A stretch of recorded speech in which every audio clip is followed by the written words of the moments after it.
जय हिंद साथियों, स्वागत करता हूं आपका अपने YouTube चैनल स्टडी अड्डा के जीके के चैनल पर। साथियों, आज हम इस वीडियो में एसएससी जीटी के जो आपका 20 तारीख का फर्स्ट शिफ्ट का पेपर है उसको एनालिसिस करने वाले हैं, क्योंकि अधिकतर बच्चों से पूछताछ करने के बाद हमने कुछ क्वेश्चनों को शामिल किया है, जिसके कुछ क्वेश्चन हैं वे सभी आपके एग्जाम में पूछे गए हैं। जैसे जैसे जिस बच्चे ने भी आपके एग्जाम में क्वेश्चन आए थे उनसे पूछताछ करने के बाद बताया है, उसी प्रकार से हम आपके सामने क्वेश्चनों को लेकर आए हैं। तो वीडियो को पूरा ध्यान से जरूर देखिएगा, क्योंकि आगे जो एग्जाम जिन बच्चों के भी एसएससी जीडी के 12 तारीख तक एग्जाम है, 12 मार्च लो, उनके लिए बहुत महत्वपूर्ण वीडियो होने वाली है। तो आपसे क्वेश्चन में पूछा गया था, इनमें से कौन सी भाषा सबसे प्राचीन भाषा है। तो बच्चे से एक से पूछा था, उसने बताया था, एक क्वेश्चन ऐसे पूछा गया था सर कि इनमें से सबसे प्राचीन भाषा कौन सी है। तो सबसे प्राचीन भाषा आपकी संस्कृत थी। अगर ऑप्शन में आपको संस्कृत दिया गया था तो वहां पर आपकी जो सबसे प्राचीन भाषा थी संस्कृत थी। अगर आपको संस्कृत नहीं दिया गया था तो ब्राह्मणी दिया गया हो तो आपकी जो भाषा थी वो ब्राह्मणी विकल्प सही होगा। और आपको ब्राह्मणी भी विकल्प में नहीं दिया गया था तो खरोष्टी आपका इसमें सही भाषा के रूप में हो जाता है। तो इन तीनों विकल्पों में से आपका कोई सा ना कोई सा विकल्प आपके सामने होगा। अगला क्वेश्चन एक बच्चे से डिस्कस करने के बाद पता चला कि पूछा गया था कि इनमें से कौन सा संबंध उड़ीसा से संबंधित है। यह कौन सा नृत्य है, जो कौन सा नृत्यकार उड़ीसा से संबंध है। तो आपके सामने नृत्यकार दिए गए हैं। इनमें से जो भी विकल्प आपके सामने ऑप्शन में था, जो विकल्प आपने जिन बच्चों ने पेपर दिया है, जो विकल्प आपके सामने था, वे सभी आपके उड़ीसा से संबंधित हो जाते हैं। और जिन बच्चों का आगामी परीक्षा है या 21, 22, 23, 24 जब भी पेपर है, उनके लिए बहुत महत्वपूर्ण वीडियो होने वाली है, क्योंकि उन बच्चों को पता चल सकता है कि कहां से क्वेश्चन पूछे जा रहे हैं। तो हमारे चैनल को सब्सक्राइब और वीडियो को लाइक जरूर कर दीजिएगा।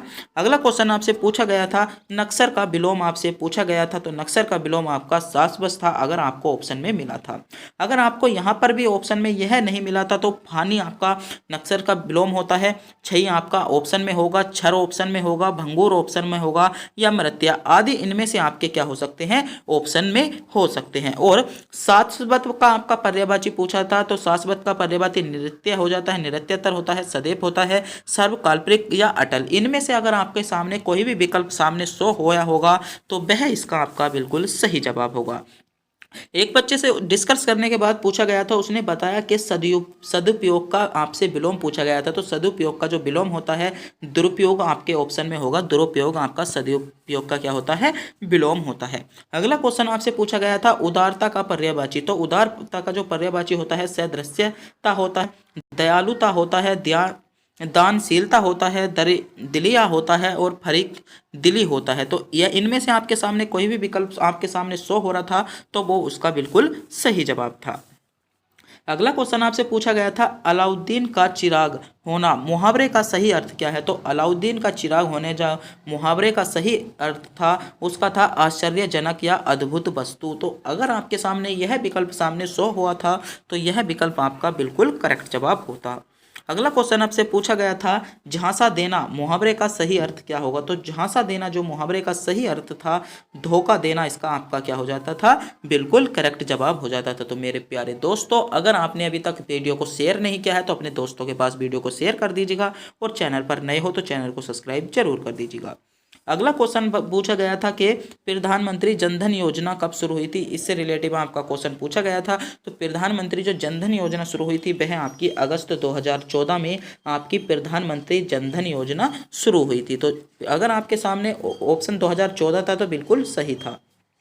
अगला क्वेश्चन पूछा गया था, 1975 में आयोजित पहला वर्ल्ड कप किसने जीता था। तो जो आपका 1975 में जो आपका पहला वर्ल्ड कप हुआ था वह आपका वेस्ट इंडीज ने जीता था। तो वेस्ट इंडीज अगर आपके ऑप्शन में था तो वह बिल्कुल सही था। अगला आपसे क्वेश्चन पूछा गया था, किस राज्य में चरमा चावल की घी टैंक दिया जाता है। तो इस ऑप्शन के हमें विकल्प नहीं मिले हैं, क्योंकि एक बच्चे ने बस ऐसे ही बताया था कि चावल से क्वेश्चन पूछा गया था। लगभग 3 बच्चों से डिस्कस करने के बाद इस क्वेश्चन को हमारे सामने उपस्थित हुआ था। तो यह क्वेश्चन के आपके विकल्प नहीं थे। अगर इस क्वेश्चन के विकल्प होते तो उसी तरह से आपसे क्या होता, इसका सही जवाब होता। तो अगर किसी बच्चे के पास इस क्वेश्चन के विकल्प हैं तो वे हमें कमेंट बॉक्स में बता दीजिएगा, उस अगले नेक्स्ट वीडियो में उस क्वेश्चन को हम शामिल कर लेंगे। तो प्लीज़ कमेंट बॉक्स में बता दीजिएगा किसी का 20 तारीख की जो पहली शिफ्ट का पेपर था, तो अगर उसके पास इस क्वेश्चन के विकल्प हों तो।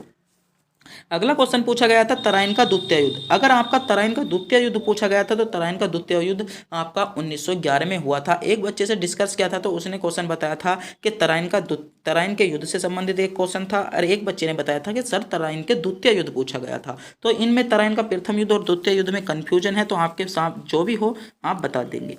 अगला क्वेश्चन आपके पूछा गया था वर्तमान में भारत के सीजीआई कौन है। तो डी बाई चंद्रचूड़ इसमें जो 50वें नंबर के हैं बिल्कुल सही जवाब होगा। अगर आपके सामने डी बाई या धनंजय यशवंत चंद्रचूड़ आपके सामने ऑप्शन था तो वह बिल्कुल इसका सही जवाब था। अगला क्वेश्चन आपसे पूछा गया था रंगास्वामी कप का संबंध से है। तो मेरे दोस्तों जो रंगास्वामी कप है उसका जो संबंध है वह आपका हॉकी से रंगास्वामी कप का संबंध है। तो हॉकी अगर आपके विकल्प में था, हॉकी इसका बिल्कुल सही जवाब होगा। अगला क्वेश्चन मेरे दोस्तों पूछा गया था एशियन गेम हाल ही में कहाँ पर आयोजित हुआ था। तो जो आपका एशियन गेम था वो हाल ही में आयोजित हुआ था, तो एशियन गेम आपका चीन में आयोजित हुआ था। इसका चीन जो था बिल्कुल विकल्प सही था। अगला क्वेश्चन पूछा गया था ज्योतिबा फूले द्वारा किस संस्था की स्थापना की गई। तो ज्योतिबा फूले द्वारा जो आपकी स्थापना की गई थी वह आपका सत्य शोधक समाज की स्थापना की गई थी। किसकी? सत्य शोधक समाज की स्थापना आपकी ज्योतिबा फूले द्वारा की गई थी। तो सत्य शोधकता समाज इसमें सही जवाब था। अगला आपसे धर्म का पर्यायवाची पूछा था, तो धर्म का पर्यायवाची आपका अधर्म हो जाता अगर आपके विकल्प में अधर्म था, बिल्कुल सही था। ईंट का तत्सम पूछा गया था, तो ईंट का तत्सम आपका इष्टिका होता है। लगभग 2 बच्चों ने बताया था कि सर एक क्वेश्चन आपका जो पूछा गया था वह ईंट के तत्सम से पूछा गया था, तो ईंट का तत्सम आपका इष्टिका होता है। तो वीडियो को लाइक, चैनल को सब्सक्राइब मेरे दोस्तों, प्यारे दोस्तों जरूर कर दीजिएगा। हाथों से लिखी प्रति वाक्य में लिखी मतलब लिपि से इस प्रकार का शब्द पूछा गया था। तो पांडुलिपि और हस्तलिपि इसमें आपका एक भी विकल्प, अगर इनमें से दोनों विकल्पों में से एक विकल्प आपके सामने शो हो रहा था या एक विकल्प इनमें से जौन सा भी था वह आपका इसमें बिल्कुल करेक्ट जवाब होता। अगला क्वेश्चन पूछा गया था भारत के चौथे राष्ट्रपति। तो जो भारत के दोस्तों जो भारत के चौथे राष्ट्रपति हैं वह आपके श्री बहरगिरी या बी आर वेंकट रमन कौन वो sorry B are Venkata Giri कौन थे? वे आपके क्या थे? चौथे राष्ट्रपति थे। तो मेरे दोस्तों बता दीजिएगा, क्वेश्चन यह भी पूछा जा सकता है कि भारत के प्रथम राष्ट्रपति कौन थे। तो मेरे सभी दोस्त जो भी एसएससी जीडी की तैयारी कर रहे हैं बताएंगे भारत के प्रथम राष्ट्रपति कौन थे। तो जल्दी से जल्दी कमेंट बॉक्स में बता दीजिएगा मेरे दोस्तों के भारत के प्रथम राष्ट्रपति कौन थे। अगला क्वेश्चन मेरे दोस्तों आपसे पूछा गया था बिजू महाराज का संबंध किससे है। तो सशस्त्रीय जो कथक नृत्य के लखनऊ कालिंका बंदरी घराने का जो अग्रणी नर्तक थे, तो कहाँ से था इनका? लखनऊ घराने से संबंध आपका बिजू किनका था? महाराज का था। अगला क्वेश्चन आपसे पूछा गया था पर्वत का पर्यायवाची। तो सेल, नग, भंगूर, पहाड़, आंचल, महागिरा, गिरी, भूमिघर, तुंग, इद्र। अगर इनमें से आपका कोई भी विकल्प आपके ऑप्शन में था तो बिल्कुल सही जवाब था। पर्यायवाची जो पर्वत के पर्यायवाची होते हैं वे आपके सामने शो हो रहे हैं। अगला क्वेश्चन पूछा गया था नरेंद्र मोदी स्टेडियम। तो मेरे दोस्तों जो नरेंद्र मोदी स्टेडियम है वह आपका अहमदाबाद में है। तो नरेंद्र मोदी स्टेडियम आपका अहमदाबाद सही जवाब था।